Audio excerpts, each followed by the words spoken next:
It's my pleasure next to introduce Juan Andres Oria de Ruda. He is a PhD professor of botany at the Agronomy College of Valladolid University in Palencia and president of the Association for the Study of Mycological Forestry and the author of many excellent books, one of which he shared with me, Hongos y Setas, and it's an excellent guide for the forest of this region. Juan. Thank you very much, Dave. Bueno, muy buenas tardes.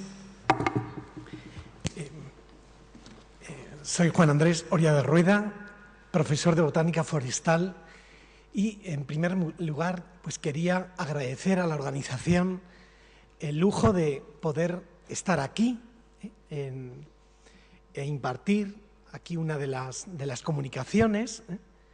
Y quiero agradecer muy especialmente a Fernando Martínez Peña, con el que coincidí de estudiante de Montes en la escuela, cuando éramos estudiantes, y que hablábamos, pues, en fin, como unos alumnos que dicen, oye, esto de las setas, qué interesante sería que se estudiaran más como un recurso, como una ilusión, pero que al ver todo esto y este simposio, pues, y gracias al papel importante de Fernando, pues que hemos avanzado muchísimo. Y para mí es una inmensa ilusión, en ese aspecto, el ver cómo los hongos comestibles realmente son un recurso natural muy valioso desde muy diversos puntos de vista y debemos seguir trabajando para ponerlo en su justa medida, en su posición. Yo pues llevamos ya bastantes años en la escuela impartiendo pues temas de micología y para mí también es una, digamos, mi función realmente es el de ilusionar a los alumnos en la Escuela de Forestales de Palencia, de la Universidad de Valladolid, por este tema de los hongos. Entonces quiero también agradecer muchísimo pues, a los colaboradores, que tenía aquí puesto bueno, una de las diapositivas, y que son tantísimos que se me va a olvidar seguro muchos, por lo cual he puesto aquí una foto del libro de Hongos y Setas, Tesoro de nuestros montes, del que hay una serie de colaboradores. Entonces quería agradecer especialmente pues, a Raúl Fraile, a Beatriz de la Parra y Jaime Olaizola, y al profesor Pablo Martín Pinto, también a María Hernández, bueno, a un conjunto muy grande de colaboradores que se han entusiasmado mucho por este tema. Entonces es una gran ilusión. Dentro de lo que es el tema, nosotros pues realizamos estudios de riqueza, productividad micológica y que buena parte de las publicaciones están en Internet, en lo que es la página de Cátedra de Micología de la Universidad de Valladolid, que todos los que estéis interesados pues podéis acceder a ella, y que quería comentar aquí, antes de nada, cómo hace... Pues en 1983 iniciamos los estudios de productividad de hongos comestibles en los bosques con vistas a que fuese utilizado el recurso micológico como un aspecto importante en la gestión forestal. Han pasado muchos años, ha avanzado muchísimo este tema, pero no dejaba de ser algo como una ilusión, ya digo. Era cuando estaba estudiando Ingeniería de Montes, se publicó este trabajo. Bien, y entrando al tema que nos interesa más, nos interesa mantener y aumentar la riqueza micológica, nos interesa conservar hábitats valiosos que incluyen muchas especies de hongos.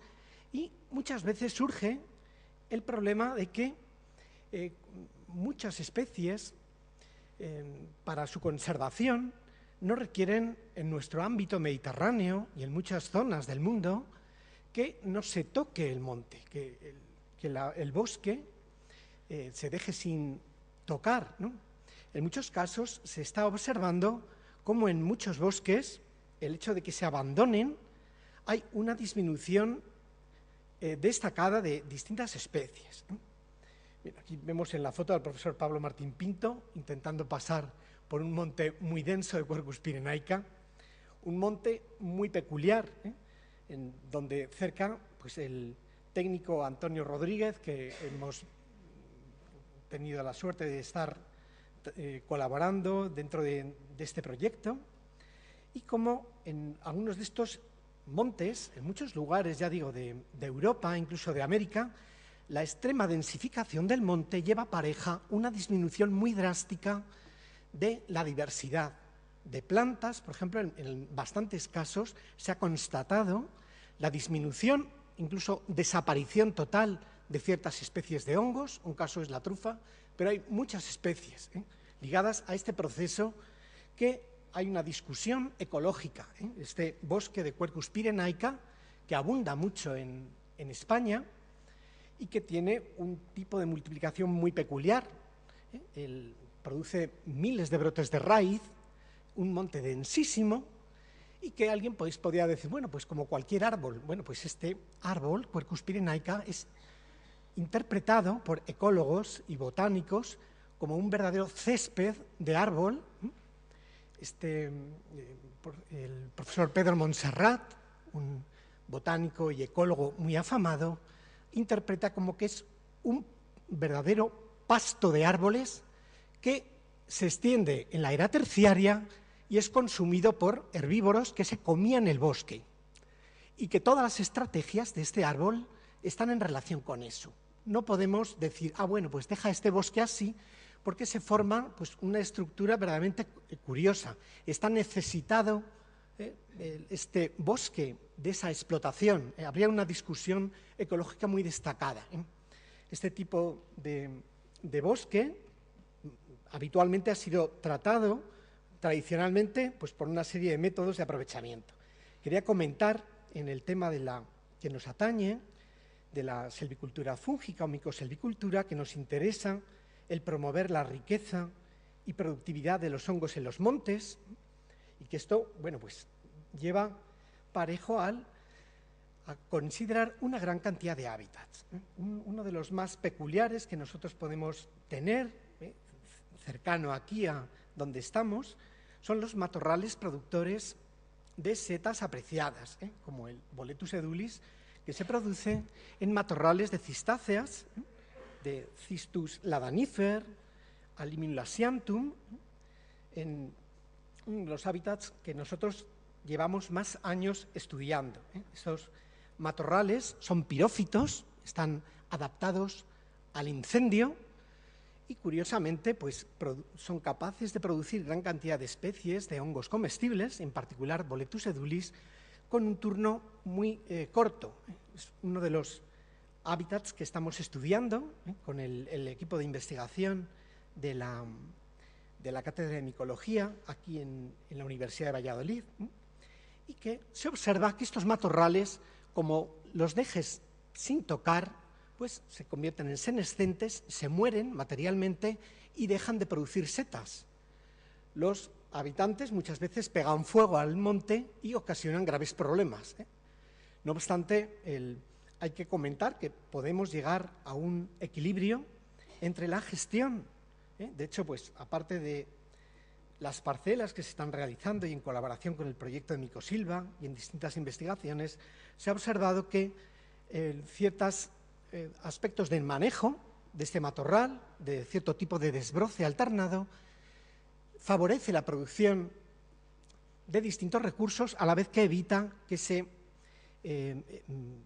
extiendan los incendios. Este hábitat, por ejemplo, es muy peculiar, es del ámbito mediterráneo, muy extendido en varias comarcas de nuestra región, y que en el caso de abandono total significa la disminución de muchos de los recursos, en particular de los hongos.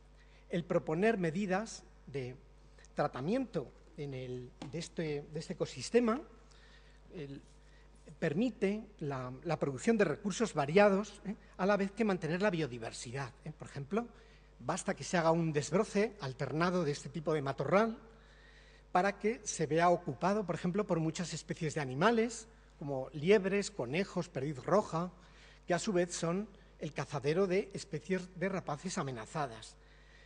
A su vez, también, estas intervenciones de rejuvenecimiento del matorral permiten la producción de recursos naturales crípticos que llamo, como pueden ser, por ejemplo, los productos apícolas, el polen de estas cistáceas es un recurso que se exporta y que tiene un valor muy elevado, y que este recurso se ve potenciado en el momento que se realizan labores de gestión. Bueno, tenemos un detalle de los boletus que se producen en el matorral del Alimium lasianthum, una pequeña cistácea que a veces al segundo año de vida es capaz de producir boletus, pero que en caso de que la planta se envejece, pues deja de producir a la par que es capaz de quemarse. De hecho, la planta, por ser pirófita, se quema muy fácilmente a partir de cierta edad. Bien, tenemos un detalle cómo esto está en relación con fuegos, en fuegos muchas veces intencionados, un gravísimo problema, y que muchas de las intervenciones que recomendamos para la silvicultura fúngica están en relación con evitar los incendios. De hecho, bueno, aquí quería comentar una de las tablas que se ha propuesto para el manual de silvicultura de gestión micológica, donde se plantean con ciertas medidas para favorecer la producción micológica en equilibrio con la conservación de la biodiversidad. A veces, en ámbitos conservacionistas, cuando se habla de hacer un desbroce, se comenta que es muy negativo, por definición, y en muchos casos hay que comentar que esta medida favorece la biodiversidad. De hecho, por ejemplo, en la zona de estudio, en Zamora, se ha comprobado cómo el desbroce en ese jaral aumenta la diversidad de plantas. Por ejemplo, algunas especies de orquídeas muy escasas se ven favorecidas enormemente, hay unos incrementos a veces extraordinarios. Recuerdo una especie que tuvo un verdadero incremento nada más poco tiempo después de realizar el desbroce, como Epipactis tremolsi, una orquídea de área reducida. Quería comentar cómo en muchos lugares de bosque aclarado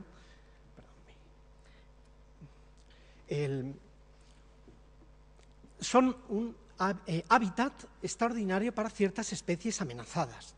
Muchas veces basta que se haga un tratamiento de estos, de los propuestos, para que haya unos incrementos extraordinarios de ciertas plantas escasas. Bueno, esto era en relación con los requerimientos de la micoselvicultura o silvicultura fúngica, que es importantísimo insistir en el inventario de la riqueza, diversidad y productividad micológica. Nosotros pues hemos realizado en distintos tipos de hábitats, como se hace, bueno, felizmente cada vez en más lugares, y también es importante reseñar qué es lo que deseamos. En principio, cada especie de hongo muchas veces tiene unos requerimientos muy peculiares, y que eso pues puede dificultar lo que es las medidas técnicas. Con frecuencia podemos clasificar hongos según sus requerimientos de luz, de modo que puede esto simplificarlo. Y para ello se plantean realizar un conjunto de técnicas. Importante comentar, quería insistir en que la gestión micológica y la micoselvicultura puede proporcionar herramientas y bases para la gestión de hábitats que de otra manera no tendrían una justificación. Dentro de lo que es la multifuncionalidad, que bueno, pues ya se ha hablado anteriormente, las setas son un recurso muy valioso, pero dentro de un conjunto muy amplio de recursos para cada hábitat. Aquí he puesto en este gráfico donde se consideran pues funciones muy variadas y recursos muy distintos, desde las funciones productivas, comerciales o económicas. El recurso micológico tiene un precio muy elevado. En muchos casos, la rentabilidad supera a otros, sobre todo en hábitats, digamos, de suelos marginales o climas adversos. Luego, las funciones ambientales, que hay que considerar pues, en sentido muy amplio de biodiversidad, paisaje, y luego las funciones sociales de empleo, riqueza, recreo, etc. Y los hongos, queremos insistir en que puede ser un recurso muy valioso como ejemplo paradigmático de este conjunto de la multifuncionalidad, y que dentro de lo que es la gestión ambiental debe incluir los 3 puntos de la sostenibilidad, multifuncionalidad y la participación ciudadana. Yo creo que en el proyecto Mycosilva, que su objetivo principal es considerar los hongos como un paradigma dentro de lo que es la multifuncionalidad, puede ser un ejemplo de ello. Bien, dentro de lo que es la gestión del terreno, hay que comentar que según la riqueza de hongos es distinta según las distintas etapas de la sucesión vegetal para cada lugar. Aquí vemos, por ejemplo, en un bosque de Quercus suber y varias de las especies de hongos asociados en ese ámbito. Hay desde especies de hongos como Amanita cesárea, que vemos abajo, ligados a bosque muy aclarado. Otras especies, también Boletus aereus, no tanto, luego el Cantarellus cibarius, ligado a montes densos, o también la Terfecia arenaria, ligado realmente a zonas arenosas muy iluminadas y muy distinto. No podemos decir, bueno, una medida de gestión selvícola única, no. La conservación de los distintos tipos de hábitats para cada una de las especies vegetales es importantísimo. Bien, un aspecto que creo importante son especies de hongos ligadas a zonas visitadas por herbívoros. Tenemos aquí el Pleurotus eringi, que se produce en gran cantidad aquí en nuestra región y que está asociado a la actividad ganadera. Es importantísimo porque muchas especies de hongos amenazados realmente están ligados a una presión importante de herbívoros. Y esto ha sido interpretado a veces con incomprensión por parte de los gestores del medio natural. Han considerado que los herbívoros y el ganado era algo exótico, que está estropeando el efecto antrópico del hombre en la vegetación, y no se tiene en cuenta el aspecto natural. De hecho, muchos gasteromicetes muy amenazados en muchos países han desaparecido ligados al abandono total de los antiguos usos. Bien, por ejemplo, esto es un ejemplo de nosotros en el manual de gestión de micoselvicultura incluimos bastante la consideración del ganado en ciertos hábitats, porque hay especies como Calocibe gambosa, especies de Agaricus, etcétera, muy ligados a hábitats de importante presión de herbívoros. Aquí quería poner una foto que está como especies de ganado. Aquí, pues tenemos aquí un toro que, pues resulta que antes de que llegase el hombre a la península ibérica, los antepasados de este animal realizaban movimientos migratorios cada año, influyendo potentemente en la vegetación y en la densidad del bosque. En muchos casos se está abandonando, casi ya son algo pues como, no iba a decir turístico, quedan poquísimos, yo no sé si quedan 2 ganaderías de estos animales que realizan la transhumancia que se hacían. Muchas especies de hongos, muchas especies de plantas y muchas especies de animales estaban ligadas a eso. Si esto desaparece, desaparecerán. Lo que es la gestión de la ganadería es importantísimo en muchos lugares, y no solamente, en muchos sitios ha sido transformado. O sea, hay ganado vacuno donde había antes 60 millones de bisontes, como en Norteamérica. Esto pues hace que tengamos que tener en cuenta la gestión de los herbívoros y la gestión del ganado como algo muy destacado. El monte aclarado, muchos hábitats han dependido durante milenios de esto. Aquí tenía la importancia del ganado, que tiene un destacado valor, y no solamente para los hongos. Con esto está unido muy íntimamente a numerosas plantas heliófilas y nitrófilas.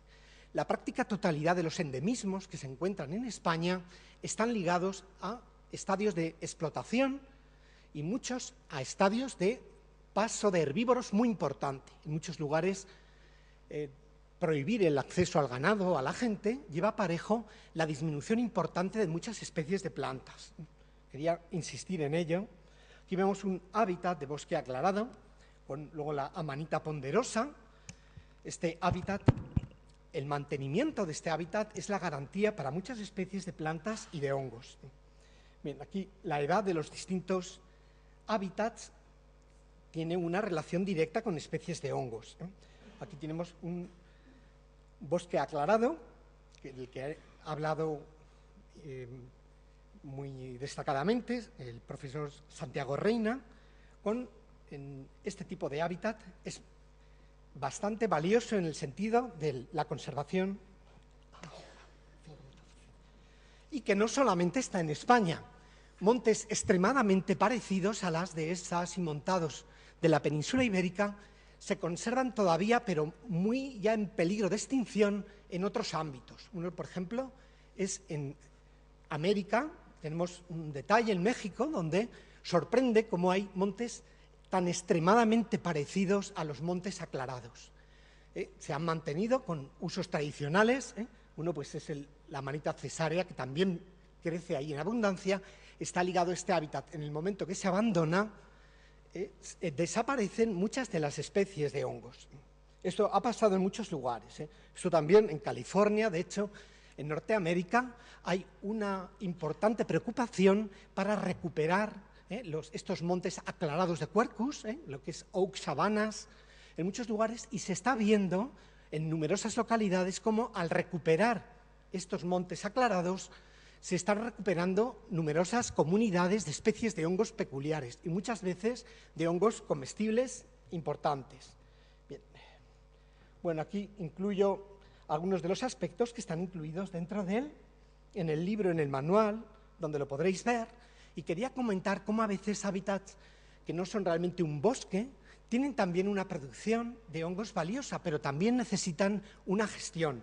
Esto es un trabajo que se ha hecho para parques nacionales de españoles en la isla de la Graciosa, con la producción de la Terfecia clavergi en un lugar de alto valor faunístico. En este caso era para la conservación de la abutarda canaria, un animal que tenemos aquí, bueno, pues en una foto, ligado a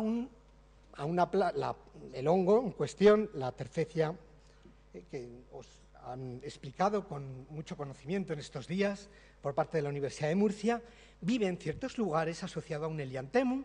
Este hongo mismo vive también aquí en los alrededores de Palencia y de Valladolid, y sorprendentemente esta planta está asociada en muchos lugares a lugares donde se cultivaba, y tras el abandono del cultivo agrícola, esta planta, el Helianthemum canariense, ocupa el terreno abundantemente. Entonces, bueno, eran unas medidas en cuanto a recuperación de ese hábitat. ¿Por qué? Pues porque si no se toca el terreno, se llena de una serie de plantas de tipo arbustivo, como el Rhamnus licioides, que vemos aquí, este arbusto espinoso, que ocupa el terreno, dificultando el mantenimiento de las comunidades del Helianthemum. Bueno, esto era en relación con este tema, debido al, bueno, quería comentar en cuanto a la multifuncionalidad que justifica muchas veces montes que apenas pues tienen una producción económica de otros recursos, pero que tienen también otros valores elevados. Quería poner esta foto del monte de Pinus pinaster, que tenemos aquí en la zona arenosa, y que ha habido personas que han desconsiderado este monte, diciendo esto es un monte exótico, lo han introducido los romanos, esto había que acabar con ello, que no es cierto. Este pinar existía miles de años antes de la llegada del primer romano. Se han encontrado trozos de carbón de este Pinus pinaster. Hay un alumno de la escuela que ha realizado un estudio y ha encontrado por toda la tierra de pinares de Valladolid y Segovia trozos de madera de Pinus pinaster y de piñas, aparte de otros pinos, y que en este hábitat que proponemos como uno de los valiosos del punto de la producción micológica, tienen además lugar de nidificación, la imperial ibérica, un animal que está aquí a las puertas de Valladolid, nidificando de forma casi exclusiva en Pinus pinaster, en un hábitat muy similar al de los pinares de Kazajstán o de Rusia, donde está el águila imperial oriental. Este lugar, muy productivo, con este hábitat de pinar aclarado, es un sitio muy adecuado para la conservación de esta y de otras muchas especies.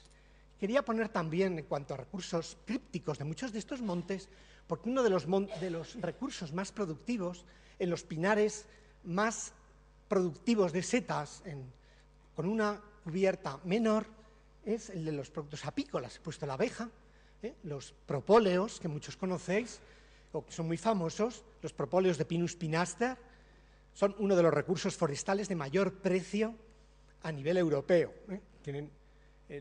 Estos propóleos simplemente son como unos materiales que recogen las abejas y que son muy abundantes la producción en estos lugares.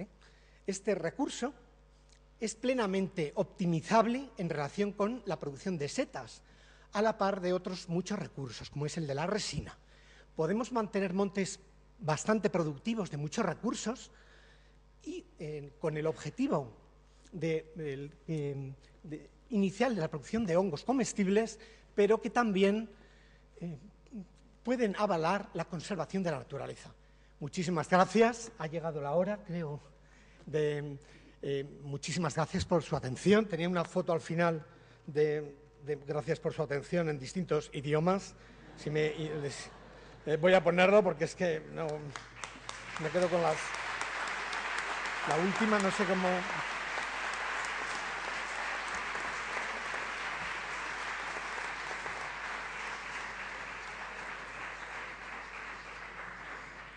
Thank you, Juan. We all have interesting research, and it's a delight to share it with you. We're a little bit over time for lunch, but let's take a couple of questions, and then I have a few comments too. So, John first here. Vous avez bien montré le potentiel. Thank you very much. Merci beaucoup. Muito obrigado, mille esquer y moltes mercès.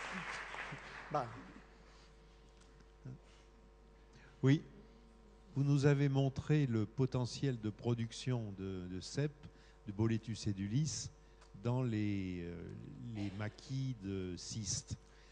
Mais moi, j'ai deux questions concernant les mycorhizes de Boletus edulis dans ces maquis. Premièrement, est-ce que c'est des ectomycorhizes typiques, comme forme Boletus edulis sur les arbres?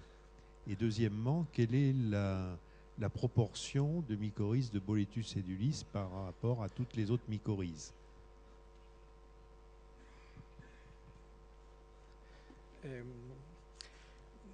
Bueno, pues hay numerosos expertos dentro del proyecto que están realizando investigaciones sobre esto.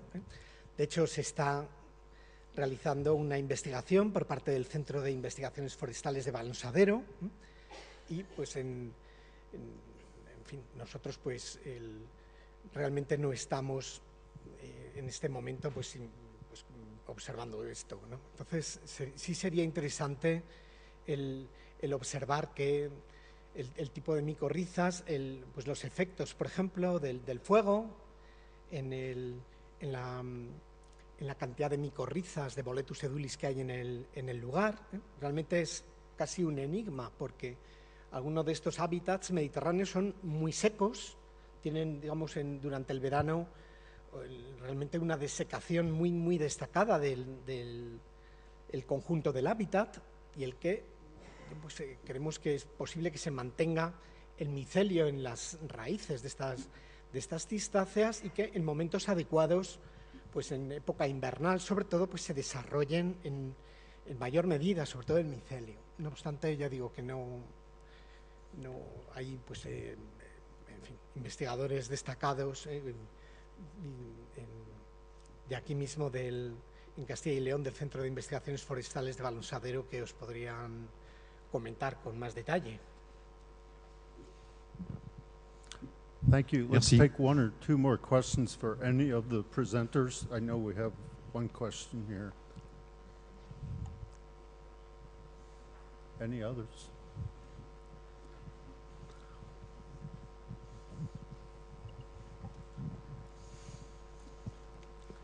Oui, en fait, c'est pour plusieurs intervenants et c'était pour faire part d'une remarque qu'on s'est faite au sein du groupe Mycosilva par rapport à cette question du délai entre l'éclaircie et la fructification. Donc parfois quelques années, parfois tout de suite. Donc sur Boletus edulis, on avait cette idée que peut-être les fructifications abondantes de Boletus edulis semblent liées souvent à des écosystèmes bien très perturbés. Et peut-être c'est un peu la même chose pour Lactarius deliciosus. Très perturbé, ça signifie peut-être des choses en relation avec le sol. Donc, encore une fois, on peut le voir d'une manière négative ou positive. C'est peut-être des espèces qui sont très aptes à être associées à des écosystèmes perturbés, donc à aider les arbres dans des conditions un petit peu difficiles, quoi. Bon. En tout cas, en termes de fructification, après, au niveau de la mycorhisation, aucune idée, mais pour la fructification. Donc, pas seulement l'eau, la question des pluies, mais aussi la question bon, vous savez, par exemple, les questions de chemin, d'exploitation. Souvent, on a des... Enfin, voilà, la remarque. Et peut-être il y a des idées là-dessus dans le groupe. Who would like to respond? Yo creo que la diversidad de hábitats donde habita el Boletus edulis es muy grande y los tipos de ecosistemas son muy distintos. Muchas veces las respuestas en un clima más continental parece ser que se retrasan. Yo por lo menos las evidencias que he visto en muchos montes es que tras las intervenciones en un ambiente de clima, digamos, como más continental, la recuperación de la producción de Boletus edulis es mayor que en ambientes, digamos, más suaves o a lo mejor de un clima más litoral, donde es posible que ahí la recuperación de la especie sea bastante más rápida. Yo por lo que veo es en zonas más secas y continentales hay que esperar más tiempo a ver resultados de la producción de Boletus, y en cambio en áreas de climas más suaves, por ejemplo, en ciertas áreas que tienen otoños, inviernos lluviosos y de temperatura suave, a veces es lo que ha ocurrido con esto en Cataluña. La producción, tras una intervención de Clara, la producción se incrementa rápidamente y tenemos menos tiempo de respuesta. Y esa variedad esto creo que también, pues a nivel de comentarlo, pues con agentes forestales, guardas forestales, en ciertos lugares, por ejemplo en el País Vasco, sé que en ciertos sitios, tras la Clara, muy poco después hubo una producción de Boletus edulis o Boletus pinicola muy alta, y que en cambio nosotros aquí no pasa, hay que esperar a veces 3, 4 o más años. Pero sí, eso será interesantísimo el continuar pues con este tipo de estudios. Juan? Fernando had a few comments. Sí, es en relación a la pregunta que ha hecho Jean Garbay. Bueno, por alusiones, porque en principio nos ha pasado la palabra Juan Andrés, y sí comentarle que efectivamente desde nuestro centro de investigación se ha publicado la descripción de la micorriza de Cistus ladanifer con Boletus edulis ya hace años. Lo que no hemos hecho es creo que preguntaba también en qué medida, cuál era la abundancia de esa micorriza en relación a otras micorrizas, pero sí que tenemos previsto en el transcurso de nuevas investigaciones, precisamente en las parcelas Mycosilva, pues entre otras cosas estudiar ese tema, además de la cuantificación del micelio de Boletus edulis en el suelo de estos matorrales. Thank you. One more quick question, Mario, here. Yo quería retomar un poco también el tema del agua, porque creo que es evidentemente crucial, ¿no? en todo lo que estamos hablando de productividades y tal, ¿no? Interesantísimos los datos de Simon en relación a que, bueno, que es necesario conocer un poco las precipitaciones previas al año en curso para ver la productividad de hongos y demás. La fenología, quiero recordar que estaba más ligada a la temperatura de verano, y ligando un poco con la duda que planteó antes José Antonio en relación a que la diferencia que se veía en la respuesta en el caso de Cataluña, que es un bosque mediterráneo típico, o frente al más dilatada respuesta del clareo en el caso de Suiza. No sé si tenéis datos, algunos de vosotros, evidentemente está en el agua, pero en la disponibilidad de agua en el suelo, es decir, la carga, la reserva de agua que hay en el suelo. Tenemos datos de ese tipo, y luego, por otro lado, sí, conocemos lo que entra en el sistema por la precipitación, pero no lo que se pierde por evaporación, evapotranspiración, etcétera. Entonces, esto nos puede dar un poco el balance ese, y la reserva de agua que queda en el suelo es lo que nos puede dar un poco la idea de la viabilidad de micelios y, por lo tanto, posteriormente de la productividad de agua. ¿Hay datos al respecto de esto? I'm going to go ahead and talk to that point, Mario, as it's part of what I wanted to say when I was wrapping up. There's a lot of variability in the results from thinning studies, and I think that one thing that has been overlooked in these thinning studies is not just the amount of sunlight that gets to the forest floor, and not just the number of trees that remain to produce carbohydrates for the mycorrhizal fungi to fruit, but also the canopy intercepts rainfall. And if you open up that canopy, the rainfall can get to the forest floor more easily. Now, Simon noted that often fruiting is related to the amount of precipitation in the month before the fruiting occurs. And if you open up that canopy, if it's a light rain, that rain can get through the canopy more easily to the forest floor. The opposite is true too. You have more sunlight on the forest floor if it's good weather. The forest floor dries out quicker, and even if the mushrooms start to fruit, they can dry up. So it's an interaction between the canopy closure and how much rainfall gets to the forest floor, and whether it stays cloudy and it stays there. So there's some complicating factors that can really, I think, cause year-to-year differences in how productivity relates to thinning. By way of some other summaries on this topic, it's hard to summarize that much variability, but I think there were a few things that stood out. It seems that the productivity of edible mushrooms in particular is related to forests that aren't too young, aren't too old, that aren't too thick, that aren't too thin. It's those medium ages and medium density forests that seem to be the most productive for most species. That said, there is a lot of variability between fungus species in how they relate to thinning or other forest management techniques. So really, when you're looking at a particular area, a particular stand, a particular mushroom product, you have to do some research for that fungus species and tailor your silvicultural prescriptions to that particular fungus. So at that point, with that comment, we are about 20 minutes over time. You have an hour and 10 minutes for lunch, and we'll be back here at 3 o'clock. Thank you. Thank you.